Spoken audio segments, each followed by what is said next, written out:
Si Sir Bong, classmate ko si Lex Paration. Oh, nahula man din yun. Ano ka lubot to? Imi mo po si Fredo. Hi! Grabe, nahuya mo ko siya. Nahuya ko siya nga starstruck. Actually, first time ko lang ito na-meet si Sir Lex from Negrossia. Si Sir Bong naman niya, classmate ko ni sa Masteral sa GSC. Yay! Sige, makakato kami. Kaya manantaw kami sa Patok. It's a documentary sa may Antique. Sige, bye!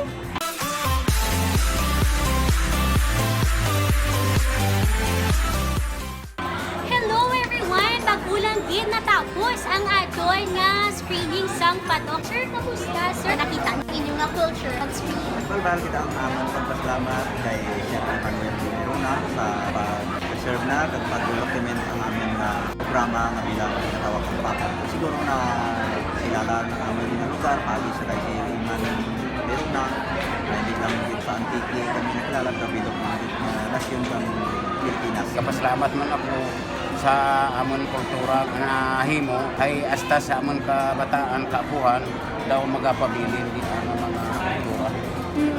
Kag kay Joshua, anong imo nga ma-remember mo gid nga gitudlo tayo lolo mo nga bitbiton mo gid subong nga henerasyon? Ako naman balang gali sa pinili ng nilo sa apon.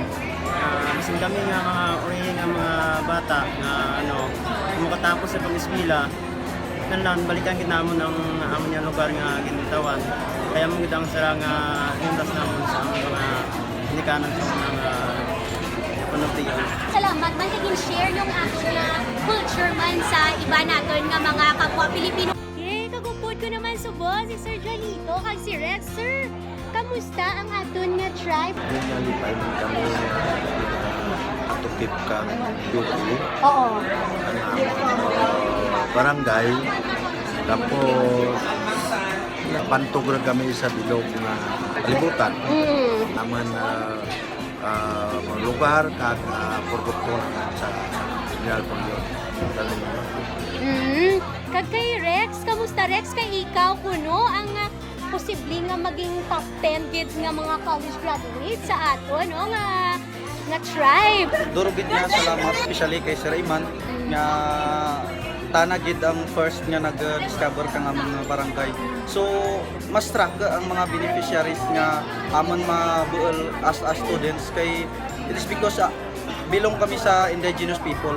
Kay kung kami nga makagraduate someday kag malabot naman ang amon nga mga andom, so makabulig man kanamon ang IPs or indigenous people nga beneficiaries.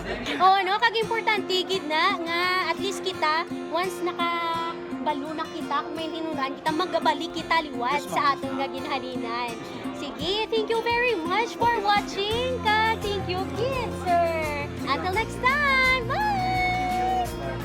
Hello, ari naman kita nagabalik kag syempre hindi ginaya pwede nga malakat ako kung wala na ka-interview sa director sa nga aton nga patok kaniyang bala. Hindi ko siya kuno pagtawgon nga direct classmate lang kay nag-classmate tanay kami sa isa ka sa FDCP. So thank you very much sa FDCP. And speaking of FDCP which is film, sir, ano kina number 1 din nga challenge mo sa director? Ang number one challenge sa director is how to keep going. Kay definitely, kung ay kasang support, kung ay isang system that will reward you for whatever it is that you're doing. So, ang kagalingon mo lang, ang kinanglan mo nga i-motivate with me. And we are not motivated all the time. We have to look for ways to motivate ourselves to finish what it is that we started. Yes, Sakto, po, no? tama Oo, gid. So, may Guilty. mga materials kita, may mga ongoing projects ko actually na probably will take about 2 or 3 years again to finish because kung kulang ka sang support in the first place kinahanglan mo palitas ang kwarta kung paano mo na siya matapos ang imong project. So kung why ka pa sa kwarta kag why ka pa gid sa motivation imo na lang ang obligasyon na i-motivate ang imo mo to do something to get funding to get your project going. Oo, guilty gid ko lang kay may isa na ko katuig nga project. Atong naglaswita na ita sa subong work in progress pa 1 year gito. is actually still short. Oo, short pa lang na. So abangan nyo lang. Second question ko, kay damo kita filmmakers nga gusto man mag-venture into IP nga culture. Ano siya ang mga tips or ang kinanglan gid naton ikuhaon ng mga documents kung magkadto kita sa field? Ang kinahanglan din mo coordinate kita sa National Commission on Indigenous Peoples. We have to ang pamangkot kundin nga area kay kami ni-coordinate kami dito sa NCIP sa kay Ma'am Mila Crespo sa NCIP na field office sa may San Jose. So we were able to coordinate with them. And also at the same time, you have to be respectful with them mismo sa mga community. Kaya it's their permission. It's not Yes. even NCIP's permission that you're seeking, but the permission of the community. So you Yes. have to deal with them humanly. So important gid no, hindi lang siya legal ang pagkadto mo to kundi ang pag-respect gid kaya sa aton nga culture. So thank you very much sa inyo tayon sa inan ka.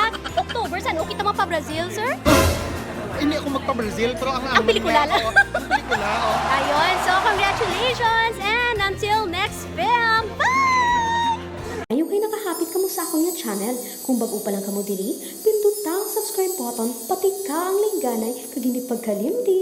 Review Inspire!